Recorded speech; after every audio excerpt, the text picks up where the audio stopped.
വെറുമൊരു ചടങ്ങല്ല, അതൊരു വാതായനമാണ്.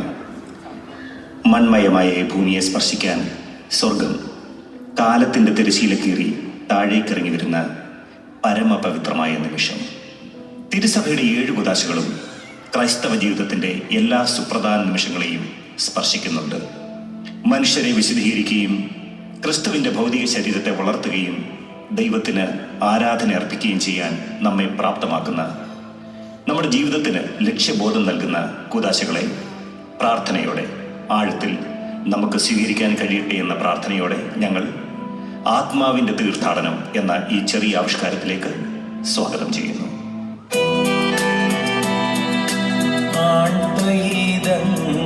ഈശനു നൽകിൻ സ്തുതി ബഹുമാനവും അങ്ങേക്കേകിൻ, ബഹുമതി തിരുനാമത്തിനു നൽകിൻ.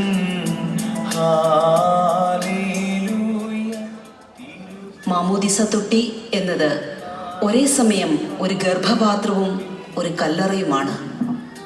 അത് ജീവന്റെ ഉറവിടമാണ്. അതേസമയം തന്നെ അത് മരണത്തിന്റെ പ്രതീകവുമാണ്. ഈ ജലത്തിലേക്ക് ഒരു കുഞ്ഞിറങ്ങുമ്പോൾ ആ കുടുംബം ഒരു ജനനം ആഘോഷിക്കുകയാണ്. എന്നാൽ അൾത്താരയിലെ പ്രാർത്ഥനകൾ മന്ത്രിക്കുന്നത് മനോഹരവും വിശുദ്ധവുമായ ഒരു മരണത്തെക്കുറിച്ചാണ്. ആത്മാവിന്റെ തീർത്ഥാടനം ഇവിടെ ആരംഭിക്കുന്നു.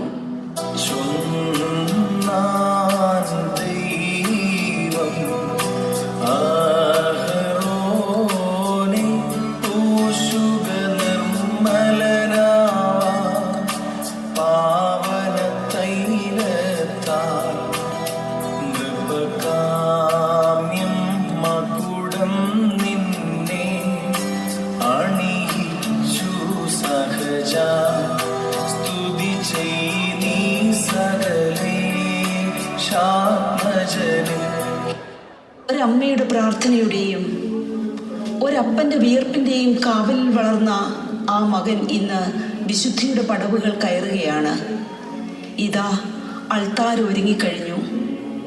ഈ മൺപാത്രത്തെ സ്വർഗീയ ഭോജനം നൽകി വളർത്തേണ്ട നാളുകളിലേക്ക് നമ്മൾ പ്രവേശിക്കുകയാണ്. ഇവിടെയാണ് നമ്മുടെ കുഞ്ഞ് തൻ്റെ ആദ്യ കുർബാന സ്വീകരിക്കാൻ നിൽക്കുന്നത്. May the blessing of our great God and Savior Jesus Christ be on those who carry, give and receive these holy mysteries. May the mercy of the Holy Trinity be on those who have labored and have had part in them in both worlds forever. ഈ ബലിപീഠത്തിൽ അപ്പവും വീഞ്ഞും മുറിക്കപ്പെടുമ്പോൾ വരാനിരിക്കുന്ന കഠിനമായ വഴികളിൽ ജീവിതവും മുറിക്കപ്പെടാൻ പോവുകയാണെന്ന രഹസ്യം സ്വർഗം അവനെ ഓർമ്മിപ്പിക്കുന്നുണ്ട്. ഈ കണ്ണുനീരിൻ്റെയും കാരുണ്യത്തിൻ്റെയും വിരുന്നിൽ The atoning life called the body and blood of Christ our God is given to true believers for the pardon of offenses and forgiveness of sins in both worlds forever.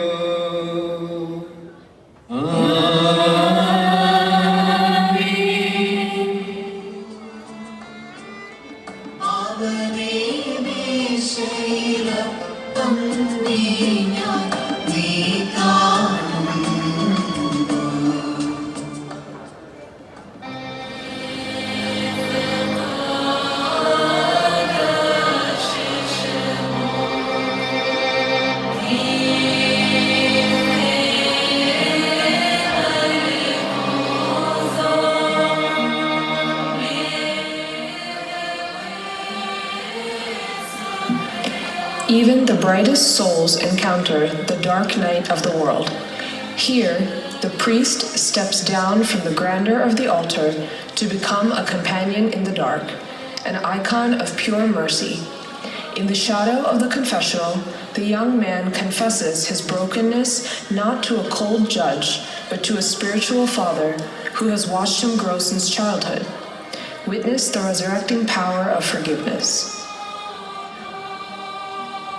ഉടയോന്നാഥ വിളിക്കുന്നടിയാർ തുണയ്ക്കായി വന്നീ. യാചന കേട്ടിവരാൽ മാക്കൾ മേൽ കൃപ ചൊരിയണമേ. മിഴിനിരാലേ മുഖം അഭിഷിക്തം ഏങ്ങൽ വിലാപം. ഇവയാൽ വായും പൂട്ടിയ പാപി സ്നേഹാർഹനുമാ.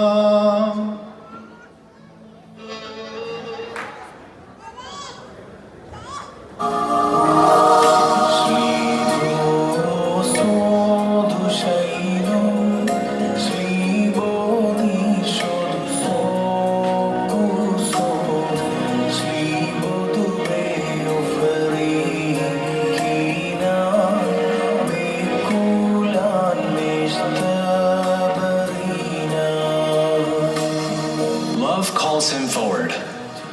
Before God and his family, the young man binds his soul to another. The elder brother raises the crowns high, invoking the blessings of Abraham, Isaac, and Jacob. But look deeply at the ritual. These crowns are beautiful, yet they are heavy. They symbolize a love that is willing to die for the other, a joyful step closer to eternity. ഇതൻ തോട്ടവിധാതാവേ, നീയാണൻ യുവമണവാളൻ. സുഖകരമാം നിന്നും ധ്യാന കുളിർത്തന്നൽ വീശിക്കന്മേ.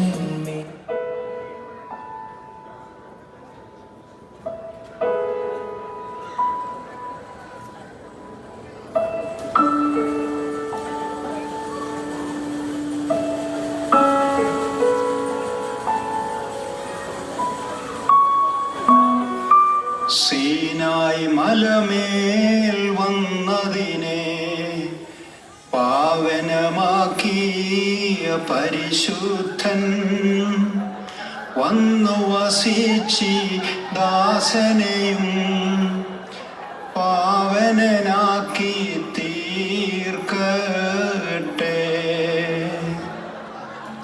സീനായി മലമേൽ താണെത്തി കൈവപ്പേകി മൂശയ്ക്കായി മൂശ തുടർന്ന അഹറോനേകി യൂഹാനോൻ വരെയും വന്നു.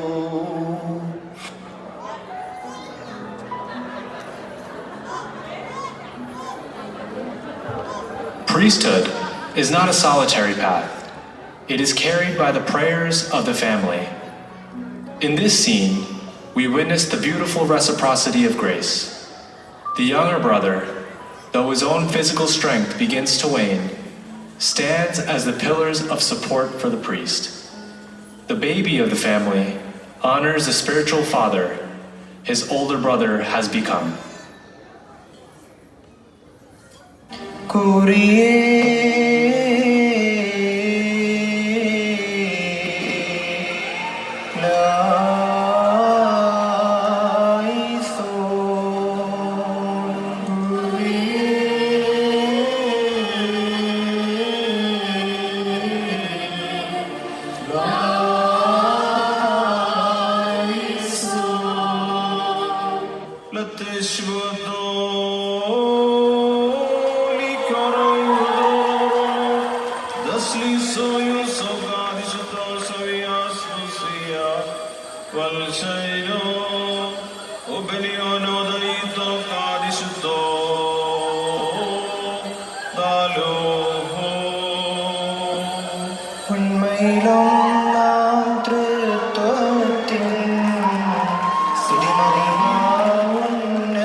We return once more to the bedside. The times have shifted. The parents who once stood by with fervent prayers have already passed away. Tonight, only 2 brothers remain in this room. The older brother, who was a shield and a guide through his entire life, now lies fading.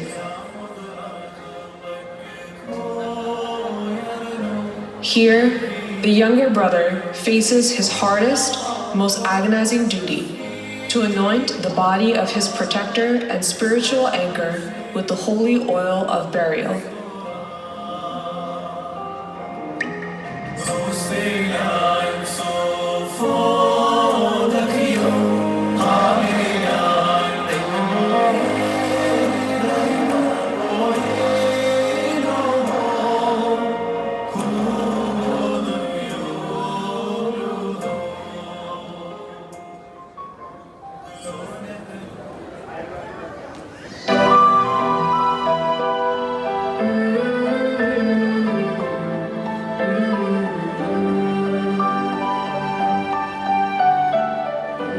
The story of life doesn't stop in the heavens. While the saints celebrate above, the clock of the world continues to tick.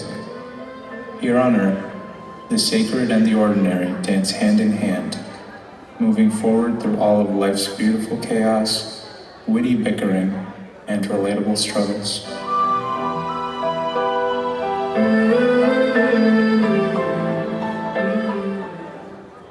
Time moves on. A new chapter turns, and life aggressively pushes forward. Look ahead, where a new beginning is ready to flourish.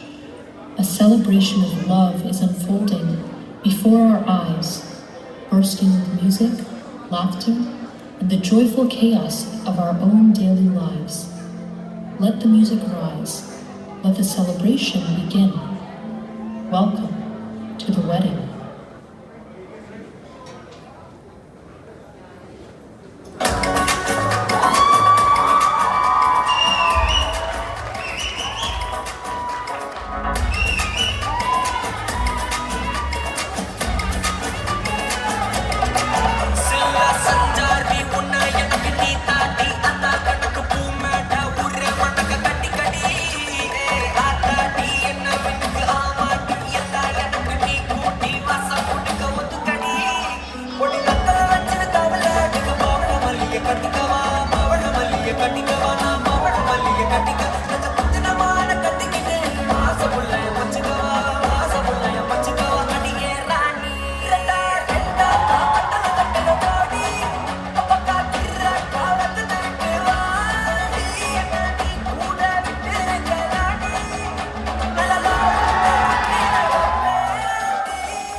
Chini mata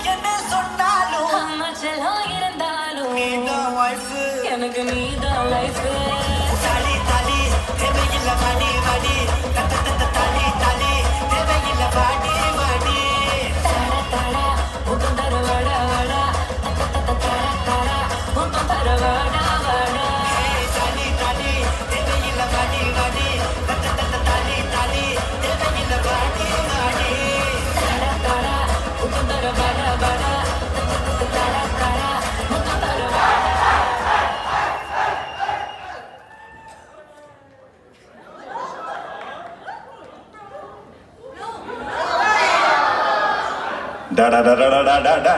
Mathew, എന്താ വാടക കാണിക്കുന്നത്? ഒരു കല്യാണ വീടില്ലടാ ഇത്. നീ എന്താടാ ചെയ്യുന്നത്? വീട്ടിൽ പോടാ ഒന്ന്.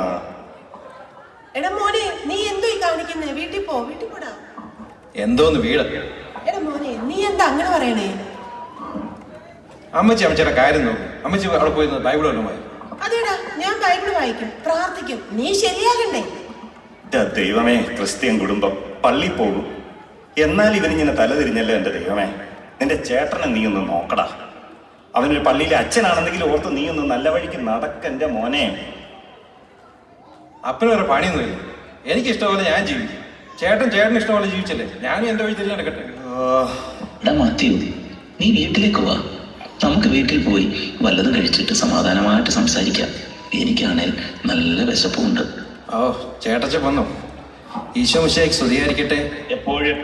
മതി മതി മതി മതി, സന്തോഷമായി. പിന്നെ നിങ്ങളുടെ പിതാക്കന്മാർ അപ്പം കഴിച്ചു, എന്നിട്ടോ എല്ലാവരും മരിച്ചു. പക്ഷെ ഞാൻ നൽകുന്ന അപ്പം അതുപോലെയല്ല എന്നൊക്കെ പറഞ്ഞിട്ട് ഇപ്പൊ വിശക്കുന്നു.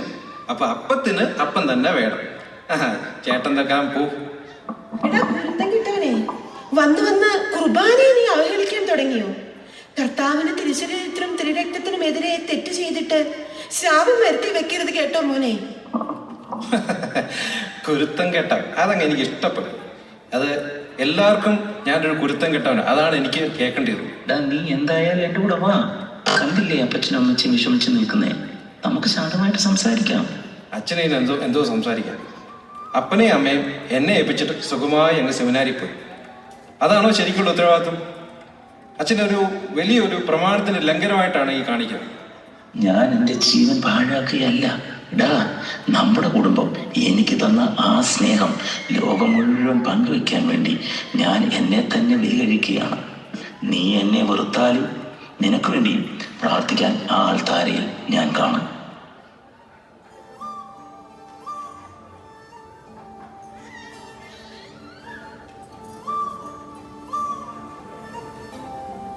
ആഹാ, മാത്യു, നീ ഇപ്പോഴും ഇവിടെ വരാറുണ്ടോ? അതൊരു നല്ല കാര്യമാണല്ലോ. ആ അച്ഛാ, ഇവിടെയാകുമ്പോൾ മനസ്സമാധാനത്തോടെ മൗനമായും സ്വസ്ഥമായിട്ടും കുറച്ചു നേരം ഇരിക്കാം. അതുകൊണ്ട് മാത്രം ഇവിടെ വരുന്നു എന്നുള്ളൂ. സ്വസ്ഥമായിട്ടിരിക്കാനും മൗനമായിട്ടിരിക്കുന്നതും ഒക്കെ വളരെ നല്ല കാര്യങ്ങളാണ്. അതിനെ മനസ്സിനെ സുഖപ്പെടുത്താൻ കഴിയുകയും ചെയ്യും. എന്നാൽ അതോടൊപ്പം തന്നെ ചിലതൊക്കെ മറച്ചു വയ്ക്കാനും. ഇതിലേതാണാവോ മാത്യു നീ ആഗ്രഹിക്കുന്നത്? അച്ഛൻ എന്താ ഉദ്ദേശിക്കുന്നത്? അച്ഛൻ ഇന്നലെ കുമ്പസാരത്തെക്കുറിച്ച് പറയുന്നത് കേട്ടു. ആളുകൾക്ക് കുമ്പസാരം ആവശ്യമാണെന്ന് അച്ഛൻ ശരിക്കും വിശ്വസിക്കുന്നുണ്ടോ? കുമ്പസാരം എന്താണെന്ന് മാത്യു നിനക്കറിയാമോ? അച്ഛൻ അറിഞ്ഞതൊക്കെ മതി. എനിക്കിനി കൂടുതലായിട്ട് അറിയാൻ ആഗ്രഹമില്ല. എന്നാലും ഞാനൊന്ന് ചോദിക്കട്ടെ, ദൈവം എല്ലാം അറിയുന്നുണ്ടെങ്കിൽ മറ്റൊരാളോട് എന്തിനാണ് കുമ്പസാരിക്കുന്നത്? എന്തിനാണ് കുറ്റബോധം ചുവന്നോട് നടക്കുന്നതെന്ന്? മാത്യു, നീ ചോദിച്ചത് എനിക്ക് മനസ്സിലാവുന്നുണ്ട്. ആദം പാപം ചെയ്തപ്പോൾ ദൈവം അറിയാത്തത് കൊണ്ടാണോ ചോദിച്ചത് നീ എവിടെയാണെന്ന്? തീർച്ചയായിട്ടും അല്ല. ആദം അപ്രത്യക്ഷനായതുകൊണ്ടാണോ ദൈവം ചോദിച്ചത്? തീർച്ചയായിട്ടും അല്ല. കുമ്പസാരം ദൈവത്തെ നമ്മുടെ പാപങ്ങളെക്കുറിച്ച് അറിയിക്കുന്ന കർമ്മമല്ല. Confession is not an act of telling God about our sins. പാപത്തിനു ശേഷം ഒളിച്ചിരുന്ന ആദം പുറത്തു വന്നതുപോലെ നമ്മളും പുറത്തു വരണം.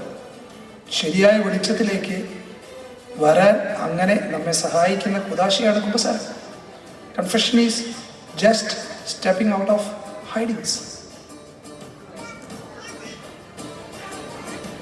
അച്ഛാ, അതിന് ഞാൻ സ്വന്തമായി അങ്ങ് പ്രാർത്ഥിച്ചാലും പാപങ്ങൾ ഏറ്റു പറഞ്ഞാലും പോരെ? നിനക്കതിന് തീർച്ചയായിട്ടും കഴിയും.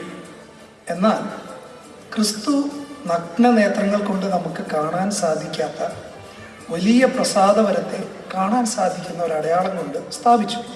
അതാണ് കുമ്പസാരം. ബൈബിൾ അനുസരിച്ച് പറഞ്ഞാൽ പുനരുദ്ധാനത്തിന് ശേഷം അവൻ തൻ്റെ അപ്പസ്തോലന്മാരിൽ നിശ്വസിച്ചു എന്നിട്ട് പറഞ്ഞു, നിങ്ങൾ ആരുടെ പാപങ്ങൾ ക്ഷമിക്കുന്നുവോ അവ ക്ഷമിക്കപ്പെടും, നിങ്ങൾ ആരുടെ പാപങ്ങൾ ബന്ധിക്കുന്നുവോ അവ ബന്ധിക്കപ്പെടും. കരുണയ്ക്ക് ഒരു മനുഷ്യ ശബ്ദം ഉണ്ടായിരിക്കണമെന്ന് ദൈവം തീരുമാനിച്ചു. നമ്മളത് അനുസരിക്കുന്നു, അത്ര തന്നെ. അച്ഛോ, എനിക്കങ്ങോട്ട് പൂർണ്ണമായും മനസ്സിലാകുന്നില്ലെങ്കിലും എന്തൊക്കെയോ അതിനകത്തുണ്ടോ എന്നൊരു തോന്നൽ വരുന്നുണ്ട്.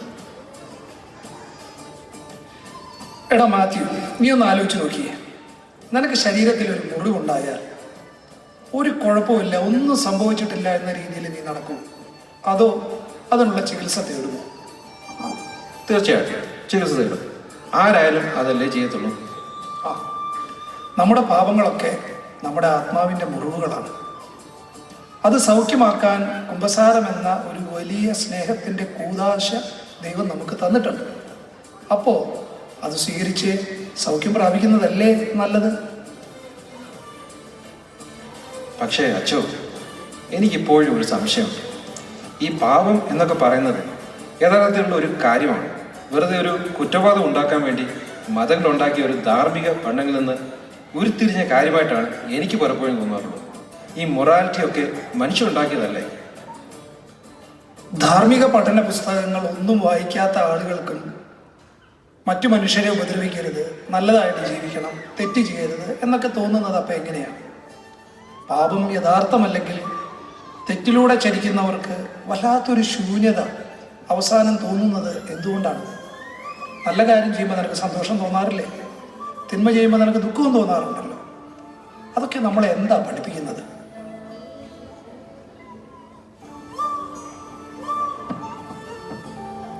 അച്ഛാ, എനിക്ക് ഇപ്പം ചെറിയൊരു കുറ്റബോധമൊക്കെ തോന്നുന്നുണ്ട് അച്ഛോ. പക്ഷേ എനിക്ക് സ്വാതന്ത്ര്യമുണ്ട്. പക്ഷേ അത് കുമ്പസാരത്തിലൂടെ കിട്ടുമെന്ന് എനിക്കിപ്പോഴും ഉറപ്പില്ല.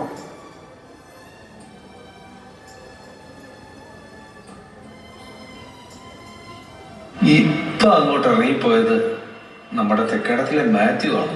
അച്ചോ, അവനെ കുറിച്ച് നാട്ടിൽ വലിയ അഭിപ്രായമൊന്നുമില്ല കേട്ടോ. എടാ കപ്പിയാരെ, അവനെ കുറിച്ച് അത്ര നല്ല അഭിപ്രായമല്ലെന്ന് എനിക്ക് നന്നായിട്ട് അറിയാം. പക്ഷേ ഞാൻ അവനിൽ എന്തൊക്കെയോ ചില മാറ്റങ്ങൾ കാണുന്നുണ്ട്. എനിക്ക് ഉറപ്പാണ് ദൈവം അവന് വേണ്ടി ഒരു വലിയ വാതിൽ തുറന്നു വെച്ചിട്ടുണ്ട്. നീ നോക്കിക്കോ. കാലം അതിന്റെ പ്രയാണം തുടർന്നുകൊണ്ടേയിരുന്നു. ലോകം അകന്ന കിടക്കുകളിലേക്ക് വഴിമാറി. ഒരുമിച്ച് ആർത്തു വിളിച്ച സുഹൃത്തുക്കൾ അവനെ മറന്നു. പുതിയ ആഘോഷങ്ങളുടെ തീരങ്ങൾ തേടി അവർ പടിയിറങ്ങിപ്പോയി. വിജയികളെ മാത്രം നെഞ്ചോട് ചേർക്കുന്ന ഈ ക്രൂരമായ ലോകം തകർന്നുപോയ മാത്യുവിനെ ഇരുളടഞ്ഞ ഒരു വഴിത്തിരിവിൽ ഉപേക്ഷിച്ചു കളഞ്ഞു. പക്ഷേ സഭ എന്ന അമ്മ അവനെ മറന്നില്ല. 99 ആടുകളെയും സുരക്ഷിതമായി നിർത്തിയിട്ട് വഴിതെറ്റിപ്പോയ ആ ഒറ്റയാടിനെ തേടി മുള്ളുകൾ നിറഞ്ഞ വഴികളിലൂടെ പാദങ്ങൾ ചോരയൊലിപ്പിച്ച് നടന്ന ആ നല്ല ഇടയന്റെ ഹൃദയമിടിപ്പാണ് സഭ.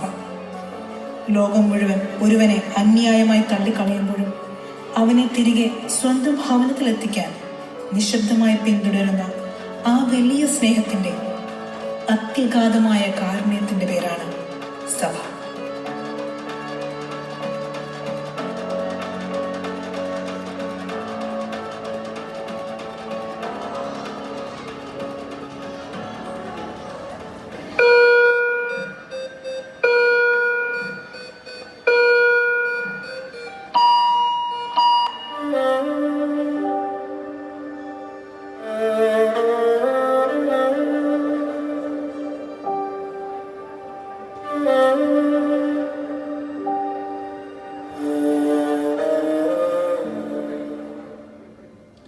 അച്ഛൻ ഇപ്പൊ എന്തിനാ ഇങ്ങോട്ട് വന്നത്?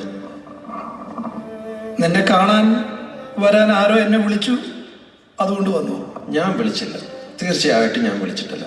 നിന്റെ അമ്മ വിളിച്ചു, നിനക്ക് വേണ്ടി ഒരുപാട് പ്രാർത്ഥിക്കണമെന്നും പറഞ്ഞു. ദയവ് ചെയ്ത് അമ്മ എന്ന സ്ത്രീയോട് പ്രാർത്ഥിക്കരുതെന്ന് പറയാമോ?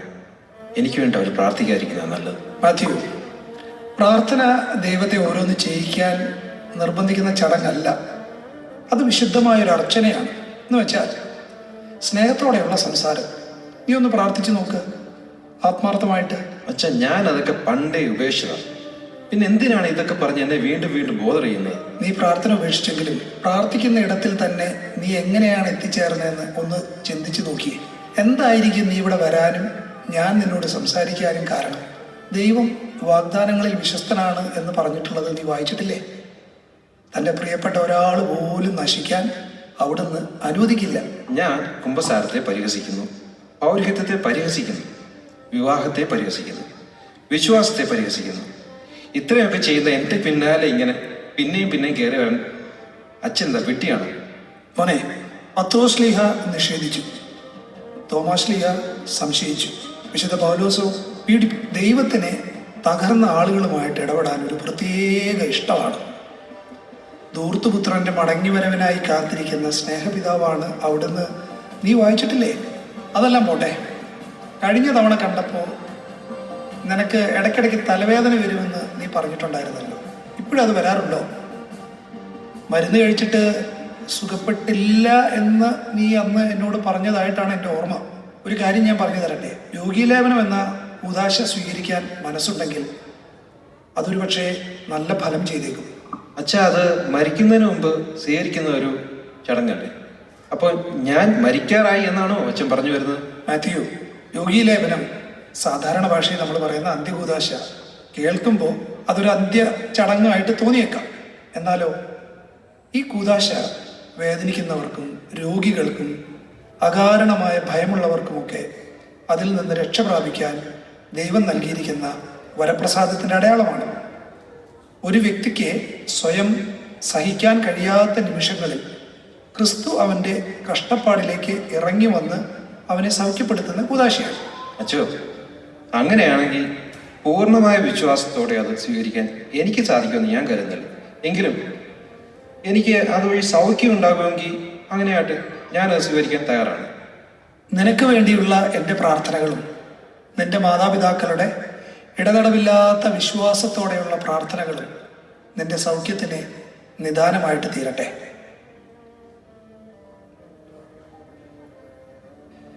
പിതാവിൻ്റെയും പുത്രൻ്റെയും പരിശുദ്ധാത്മാവിൻ്റെയും നാമത്തിൽ ഈ വിശുദ്ധ തൈലം മൂലം കണ്ണുകൾ കൊണ്ടും ഘ്രാണേന്ദ്രിയം കൊണ്ടും അധരങ്ങൾ കൊണ്ടും നാവ് കൊണ്ടും കാതുകൾ കൊണ്ടും കൈകൾ കൊണ്ടും കാലുകൾ കൊണ്ടും സ്പർശനം കൊണ്ടും നീ ചെയ്ത സകല തെറ്റുകളും ദൈവം നിന്നോട് ക്ഷമിക്കട്ടെ. ഈ വിശുദ്ധ അഭിഷേകത്തിലൂടെ കർത്താവ് നിന്നെ ശക്തിപ്പെടുത്തട്ടെ.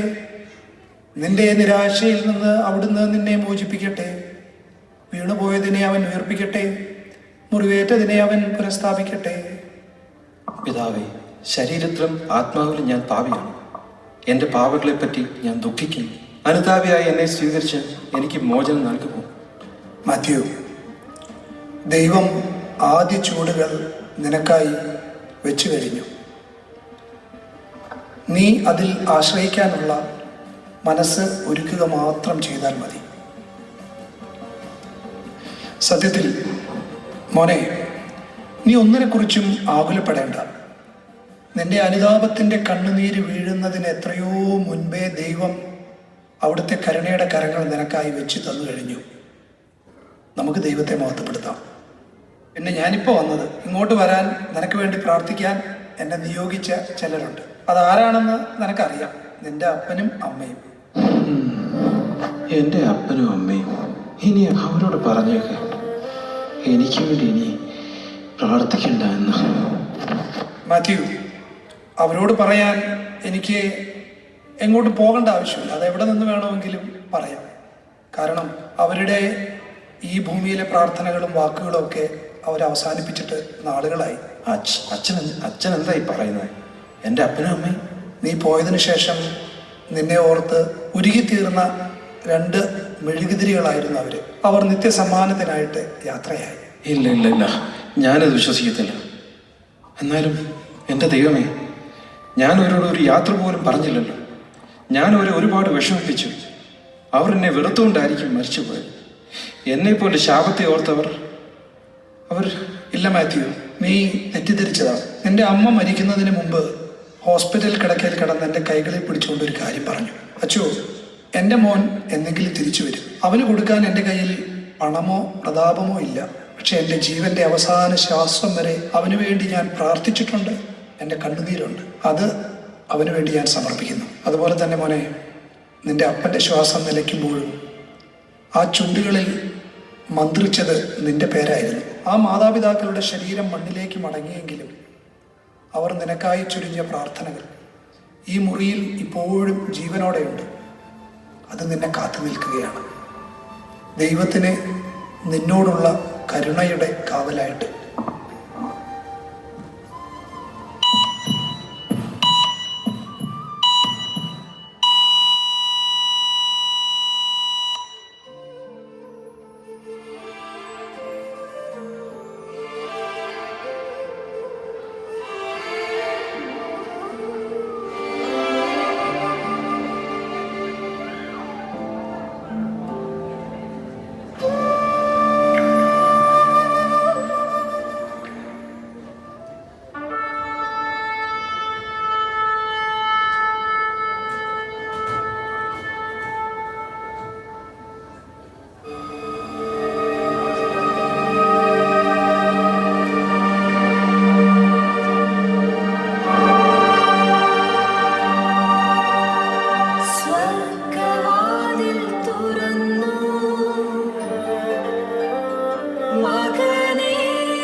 പ്രിയരെ, ഇവിടെ ഈ മൺവേദിയിൽ ഒരു ശ്വാസം നിലയ്ക്കുമ്പോൾ നിത്യതയുടെ മണിയറയിൽ ഒരു വലിയ സ്വർഗീയ ഗീതം ഉണരുകയാണ്.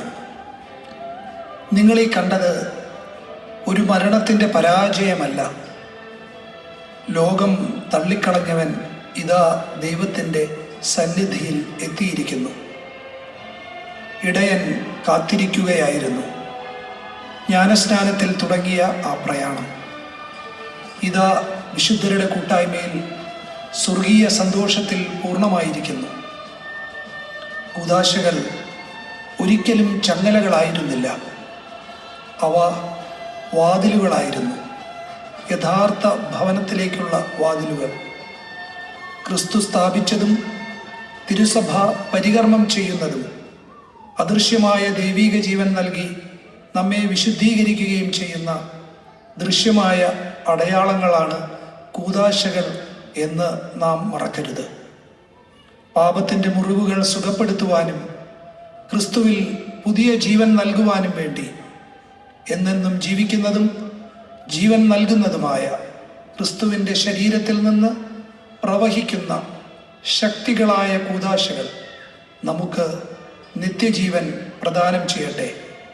നമ്മുടെ ആത്മാക്കളുടെ തീർത്ഥാടനം സഫലമാകട്ടെ.